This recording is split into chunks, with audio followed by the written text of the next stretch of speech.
Hello everyone, in this lecture we'll talk about how to create event handlers. We're going to start with a very simple and one of the most famous event handlers, and I already talked about it on the last lecture, which is the onClick.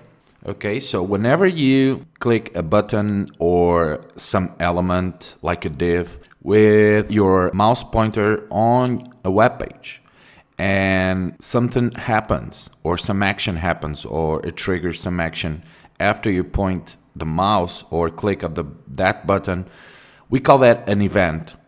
And there are a few event handlers you can use. One of them is onClick, of course, and another one very famous is the mouseover, which will trigger something whenever your mouse is over some element like a div or a button or whatever element on a web page. So I'm going to show you how to use all that. So the first thing we should do is create a simple function. Let's create a function that creates an alert. So let's call this function hi. And now we type window.alert, or you can just type alert only. It will work as well. And then let's type hi, this works. And inside the body section, let's type an input type button. Let's create a button.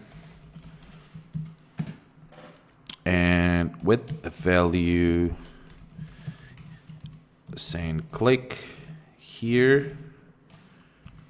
And then we're going to use the event onClick equals, and now here we have to type the name of the function. So it's hi, and don't forget the parentheses and semicolon, and close it here.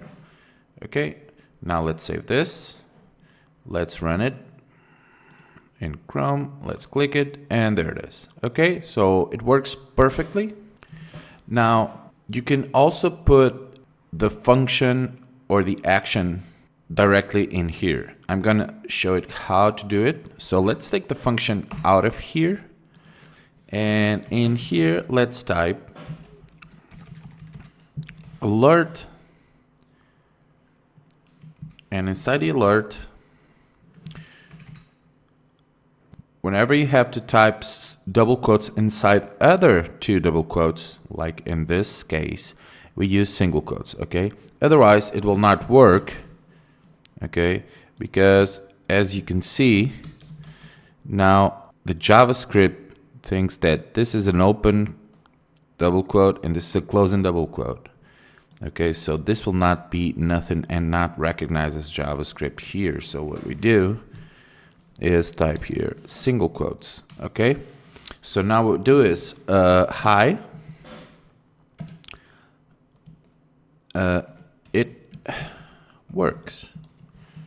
Awesome.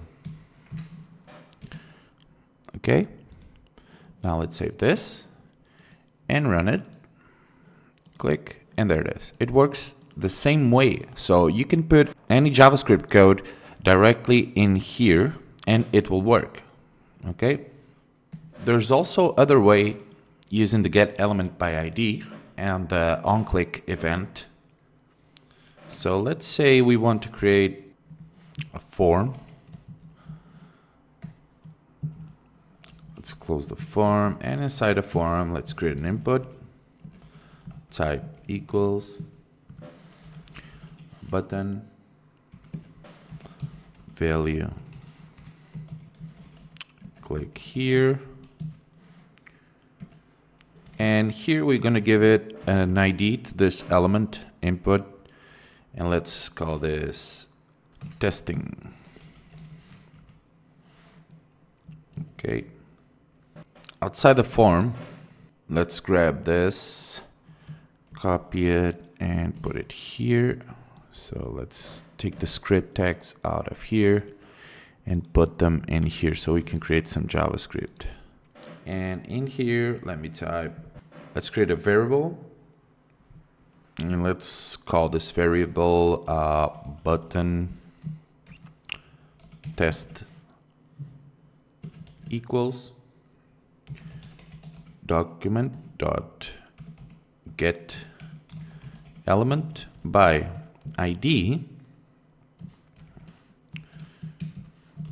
and inside we're gonna put the ID testing. Okay, so we're gonna grab, as you know, the element that has ID testing, which is this one here. Okay, in this variable. And now what we're gonna do is use the name of the variable button test dot, and now we use the onClick event, and this will equal to a function.